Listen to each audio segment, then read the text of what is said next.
الحمد لله رب العالمين والصلاة والسلام على أشرف الأنبياء والمرسلين نبينا محمد وعلى آله وأصحابه أجمعين وعلى من تبعه بإحسان إلى يوم الدين أما بعد கண்ணியத்திற்குரிய சகோதரர்களே,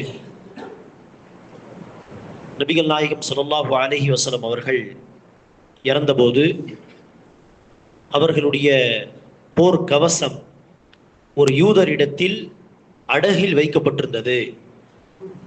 சில பேரித்தம்பழங்களுக்கு பதிலாக நபி ஸல்லல்லாஹு அலைஹி வஸல்லம் அவர்கள் தன்னுடைய போர் கவசத்தை ஒரு யூதரிடம் அடகில் வைத்திருந்தார் என்று ஹதீஸில் நாம் பார்க்கிறோம். ஆகைப்படி கடன் வாங்கும் பொழுது ஒரு நம்பிக்கைக்காக வேண்டி ஒரு பொருளை கடன் கொடுத்தவரிடம் ஒப்படைப்பது, வாங்கிய கடனை வாபஸ் கொடுக்கும் பொழுது இந்த பொருளை வாங்கிக் கொள்கிறேன் என்று ஒரு நம்பிக்கைக்காக, ஒரு உறுதித்தன்மைக்காக வேண்டி ஒரு பொருளை வைப்பது அடகு எனப்படும். இதற்கு மார்க்கத்தில் அனுமதி உண்டு. நபி ஸல்லல்லாஹு அலைஹி வஸல்லம் அவர்கள் சில பெருத்தம்பழங்களை வாங்கினார்கள். அதற்கு பதிலாக தன்னுடைய போர் கவசத்தை அடகில் வைத்திருந்தார்கள். அதை வாங்கியதை கொடுத்து தன்னுடைய போர் கவசத்தை வாங்குவதற்கு முன்பாகவே நபி ஸல்லல்லாஹு அலைஹி வஸல்லம் அவர்கள் வஃபாத் ஆகிவிட்டார்.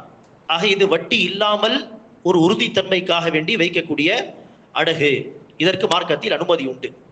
நான் ஒருவரிடத்தில் கடன் வாங்குகிறேன், அவர் தயங்காமல் பயப்படாமல் அந்த கடனை தர வேண்டும் என்பதற்காக என்னிடத்தில் இருக்கக்கூடிய ஒரு கோல்டு, ஏதாவது ஒரு தங்க நகையோ அல்லது வேறு ஏதோ மதிப்புள்ள ஒரு பொருளையோ அவரிடம் கொடுத்து, இதை வையுங்கள், வாங்கிய கடனை நான் கொடுத்த பிறகு நீங்கள் இதை திருப்பி கொடுத்து விடுங்கள் என்று ஒரு உறுதித்தன்மைக்காக வேண்டி, ஒரு நம்பிக்கைக்காக வேண்டி கொடுப்பது.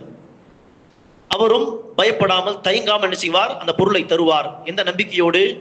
ஒரு வேளை இவர் வாங்கிய கடனை கொடுக்காமல் போய்விட்டால் இந்த பொருளை வைத்துக் கொள்ளலாம். ஆக இப்படி செய்யும் பொழுது வாங்கிய கடனுக்கு ஏறக்குறைய சரிசமமான பொருளை கொடுப்பது நல்லது. கொடுக்க முடியாமல் போய்விட்டால் அந்த பொருளையே கடன் அடைப்பதற்கு பதிலாக, பகரமாக கருதுவதற்காக வேண்டி. ஆக இப்படி செய்வது மார்க்கத்தில் அனுமதிக்கப்பட்டது.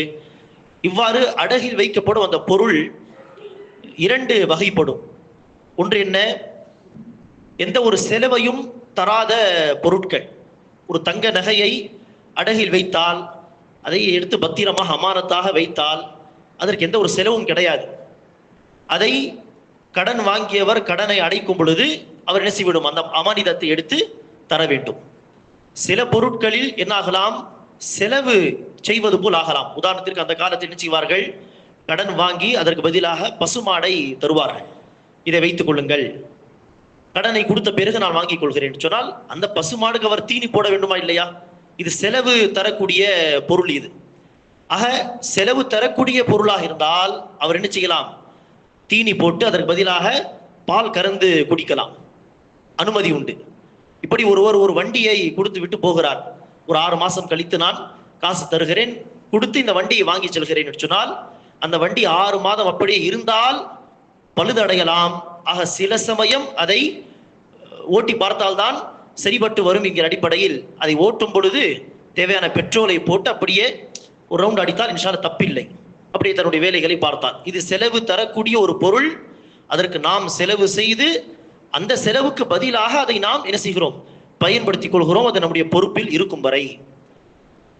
ஆனால் எந்த பொருளில் செலவில்லையோ அந்த பொருள் என்ன செய்யக்கூடாது, அதற்கு ஈடாக இந்த பொருளை நான் பாதுகாப்பாக வைக்கிறேன், அதற்கு பதிலாக நீங்கள் என்ன செய்ய வேண்டும், கடனை கொடுக்கும் பொழுது ஒரு 2000 எக்ஸ்ட்ராவாக தர வேண்டும், 5000 கூடுதலாக தர வேண்டும் என்று சொன்னால் இது வட்டியில் போய் சேரும். செலவு தராத பொருளுக்கு கூடுதல் காசு வாங்கினால் இது வட்டி. செலவு தரக்கூடிய பொருளுக்கு செலவு செய்து அதற்கு பகரமாக நாம் அந்த பொருளை பயன்படுத்தி கொண்டால் அது இன்ஷா அல்லாஹ் தப்பில்லை. அந்த வகையில் தான் வீட்டுக்கு அடமானம் என்று போவார்கள், சரியா, லீஸ் என்கிற பெயரில். அது கொடுத்த காசு என்னது, அந்த ஓனரிடத்தில் அது கடனுடைய காசு. அவர் 1 வருஷம் 2 வருஷம் அந்த அக்ரிமெண்ட்டுக்கு ஏற்ப வாபஸ் தர வேண்டும், திருப்பி தர வேண்டும். அப்படி இருக்கும் பொழுது அந்த வீட்டை நான் பயன்படுத்திக் கொள்கிறேன், அதை நான் பராமரிக்கிறேன் என்கிற பெயரில் நெசுகிறார்கள் பல பேர். இது அனுமதிக்கப்பட்ட அடகு மாதிரி அதை கொண்டு போகிறார்கள். ஆனால் அப்படி கிடையாது. பெரும்பாலான அறிஞர்கள் என்ன சொல்கிறார்கள், இது அந்த பசுமாடை வாங்கி வைத்து அதற்கு தீனி போட்டு அதனுடைய பாலை பயன்படுத்துவது, அந்த மாதிரி இது வராது. நான் கடன் கொடுத்திருக்கிறேன் அந்த வீட்டு ஓனருக்கு, அவருடைய வீட்டை நான் பராமரிக்கிறேன். இல்லை, அப்படி கிடையாது. ஒரு வருடம் ரெண்டுக்கு விடாமலே ஒரு நபருக்கு அந்த வீட்டை கொடுக்காமலே கூட என்ன செய்யலாம், அவர் அதை அவ்வப்போது பராமரித்தால் அது அவருக்கு சாத்தியம்தான். ஆக நான் அவருடைய வீட்டை பராமரிக்கிறேன் என்கிற பெயரில் அந்த அனுமதிக்கப்பட்ட அடகு மாதிரி இதை கருதுவது தவறு. பல அறிஞர்கள், பெரும்பாலான அறிஞர்கள் இந்த லீஸ் போன்ற அந்த விஷயங்களை, இது வட்டியின் ஒரு வகை. வட்டி என்பது என்ன கிடையாது, காசு கொடுத்து கூடுதல் காசு வாங்கினால் மாத்திரம் வட்டி கிடையாது.